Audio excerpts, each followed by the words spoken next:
खुलुमबाय बे समाव बडोलेण्ड इंखं टेलिभिजननि स्टुडियोआव आं मिथिका नार्जारी दिनैनि गाहाय रादाबफ्राव दङ। बन्दना कलिता आरो गुबुन सानै दायनिगिरिनि DNA सेम्पल लादों। अकिल गगैखौ NIA नि बिजिरसालियाव हाजिर खालामदों। रेल लाइनाव थाबथानाय मोसौ फिसाखौ रैखा खालामनो थांनानै सासे बैसोगोरा सुबुंनि जिउ खहा।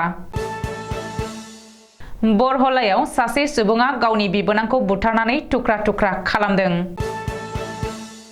टाइसन हुसेना अदालगुरिनि नंखाय इनकाउन्टारनि सायाव गोख्रों फिनजाथाय होदों। दानिया फैदोनि आबुं रादाबाव।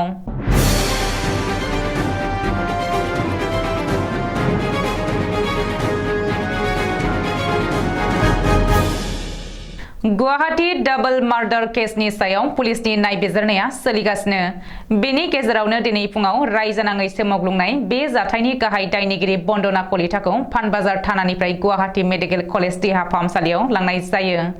DNA सेम्पल लानो थाखाय GMCH आव लांदों बन्दना कलिताखौ। बन्दना कलिताजों लोगोसे अरूप दास आरो धन्दी दासखौबो GMCH आव लांनाय जादों। मिथिनो हानाय बायदिब्ला डाबल मार्डार केसनि सायाव गेबेङै नायबिजिरनो थाखाय बिसोर साथामबो दायनिगिरिनि DNA सेम्पल लायो। मख'नो गोनांदि रायजोनाङै सोमावग्लुंनाय बे बुथारनाय जाथायनि सायाव गोख्रों नायबिजिरनाया सोलिगासिनो दङब्लाबो शंकरी दे आरो अमरज्योति देनि देहानि माखासे अंगफोरखौ बोखांनो हानाय जायाखै। शंकरी देनि खर' गैयि सह'खौ बोखांनो हादोंब्लाबो अमरज्योति देनि देहानि एसेल' अंगखौ पुलिसा बोखांनो हाबाय। शिवसागरनि MLA आरो राइजर दलनि आफादगिरि अकिल गगैखौ दिनै NIA नि बिजिरसालियाव हाजिर खालामदों। अकिल गगैनि हेंथायै फिन केस रेजिस्टार खालामनानै नायबिजिरनो थाखाय गुवाहाटी गोजौ बिजिरसालिया गनायथि होनायनि उनावनो NIA आ दिनै अकिल गगैखौ बिजिरसालियाव हाजिर खालामो। बबेखानि अकिल गगैजों लोगोसे बिटु सनवाल, धैर्य कुबर आरो मानस कुबरखौबो दिनै NIA नि बिजिरसालियाव हाजिर खालामनाय जादों होननानै खौरां मोन्दों। बेनि सिगां गुवाहाटी गोजौ बिजिरसालिया अकिल गगैनो सुंथानाय होनानै 3 दानसिम बिखौ एरेस्ट खालामनो हानाय नङा होननानै बिथोन होदोंमोन। बेनिखायनो NIA नि बिजिरसालियाव हाजिर खालामदोंब्लाबो शिवसागरनि MLA अकिल गगैखौ NIA आ एरेस्ट खालामनो हानाय नङा। मख'नो गोनांदि नोगोरारि सोदांनाय आयेन खानि हेंथायै रायजोनाङै सोमावसारनाय बुब्लियाव हिंसायारि जाथाय सोमजिनाय आरो फोजोबस्रांनाय गेदेर खहा खालामनाय केसखौ बोखांफिननो आरो बेनि बागै नायबिजिरफिननो थाखाय आसाम सोरखारा गुवाहाटी गोजौ बिजिरसालियाव खावलायनायनि उनावनो बेनि सायाव नायबिजिरफिननो बिजिरसालिया NIA नो गनायथि होदों। नगाव जिल्लानि साग्रिगावआव रेलनि सौनायाव सासे सुबुंनि जिउ खहा। मासे मोसौ फिसाखौ रैखा खालामनो थांनाय सासे बैसोगोरा सुबुङा जाथायसालियावनो जिउ गोमादों। मिथिनो हानाय बायदिब्ला नगावनि साग्रिगावआव रेल लाइनाव थाबथानानै थानाय मासे मोसौ फिसाखौ रैखा खालामनो थांनानै सासे बैसोगोरा सुबुङा जिउ खोमानांदों। जिउ गोमानाय सुबुंखौ गफिराम बरा होननानै सिनायथिनो हादों। रिपर्ट बायदिब्ला दिनै फुङाव गफिराम बराया फोथाराव मोसौ खानो थांनाय समावनो मासे मोसौ फिसाया रेल लाइनाव थाबथायो। ओरैहाय रेल लाइनाव थाबथानाय मोसौ फिसाखौ बोखांनो नाजाफुनाय समावनो जोबोद गोख्रैथिजों फैनाय काजिरङा एक्सप्रेस रेलगारिया गफिराम बराखौ सौग्रावफैयो। जाउनाव गफिराम बराया गोजानाव गोग्लैहैयो आरो बे जाथायाव गफिराम बराया जाथायसालियावनो जिउ गोमायो। रायजोआव गुबुन मोनसे गिख्रंथाव बुथारनाय जाथाया सोराङाव फैदों।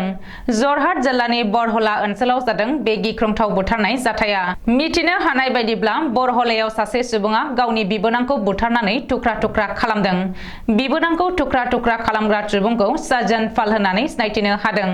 रिपर्ट बायदिब्ला साजन पालआ गावनि बिबोनां रेखा श्यामखौ बुथारनानै थुख्रा खालामदों। नाथाय बे खौरांखौ सुजुनाय समहालागै बे बुथारनाय जाथायनि जाहोनखौ मिथिनो हानाय जायाखै आरो बे जाथायनि सायाव पुलिसा नायबिजिरनो जागायबाय होननानैबो खौरां मोन्दों। अदालगुरि जिल्लायाव पुलिसा नंखाय इनकाउन्टार खालामनायनि सायाव गोख्रों फिनजाथाय होदों अल BTC माइनरिटि स्टुडेन्टस इउनियन सुंथायै ABMSUनि गाहाय नेहाथारि टाइसन हुसेना। मख'नो गोनांदि अदालगुरियाव नंखाय इनकाउन्टार खालामनाय जाथायखौ गोथौ दुखु मोननाय फोरमायनायजों लोगोसे दायनिगिरिया सोर बिखौ आबुं मिथियालासेनो इनकाउन्टार खालामनो पुलिसा मोनथाय गैया होननानै टाइसन हुसेना बुंदों आरो नंखाय दायाव एबा नंखाय इनकाउन्टाराव बलि जानांनाय डिम्बेश्वर मुसाहारिनि नखरजों लोगोसे गासैबो रायजो राजाफ्रानो गसंफानांगोन होननानै टाइसन हुसेना खावलायदों। बेजों लोगोसे केनाराम बसुमतारीनि सोलाय डिम्बेश्वर मुसाहारिखौ इनकाउन्टार खालामनानै बुथारनाय जाथायखौ गोजौ थाखोनि नायबिजिरनांगौ होननानै दाबि खालामनायजों लोगोसे डिम्बेश्वर बसुमतारीनि नखरनो खहा सुफुंनो होनो थाखायबो दाबि खालामदों। बबेखानि नंखाय इनकाउन्टार खालामनाय हुदाखौ पुलिस बिफाना नागारनांगौ होननानै दाबि खालामनायजों लोगोसे दायनिगिरिखौ बिजिरनो थाखाय बिजिरसालि दं आरो बेखौ बिजिरगिरिनि आखायावसो हरनांगौ होननानैबो टाइसन हुसेना बुंदों। मख'नो गोनांदि अदालगुरि पुलिसा केनाराम बसुमतारीखौ इनकाउन्टार खालामनानै सह'खौ नखरनि सुबुंफोरनो गथायना होदोंमोन आरो नखरनि सुबुंफोराबो सह'खौ सिरियै फबदोंमोन। नाथाय वेब पर्टेल आरो ससियेल मिडियाफोराव इनकाउन्टार खालामजानाय सुबुंनि सावगारिखौ नुनानै डिम्बेश्वर रामसियारि नखरा सोमोनाङो आरो केनारामनि सोलाय डिम्बेश्वर रामसियारिखौसो इनकाउन्टार खालामदों होननानै दाबि खालामो आरो नखरनि सुबुंफोरा डिम्बेश्वरनि सह'खौ हरनो दाबि खालामो। बेनि उनाव बिजिरसालिनि बिथोन बायदियै केनारामनि सह'खौ बुरखांनानै DNA टेस्ट खालामनायनि थाखाय GMCHआव दैथायहरो। ओरैहाय सह'खौ नुनायनि उनाव डिम्बेश्वरनि नखरनि सुबुंफोरनि दाबि खालामनाय बायदिनो रोखा जायो आरो केनारामनि सोलाय पुलिसा डिम्बेश्वरखौसो इनकाउन्टार खालामदों होननानै गोख्रों दाबि खालामदों। मख'नो गोनांदि अदालगुरियाव बेबायदि नंखाय इनकाउन्टार खालामनाय जाथाया रायजोआव फिन गोख्रों दान्थे बिदान्थे सोमजिहोदों आरो ओनसोलाव बयखौबो समखिहोदों। दिनैनि रादाबा एसेनोसै। गोजोन्थों।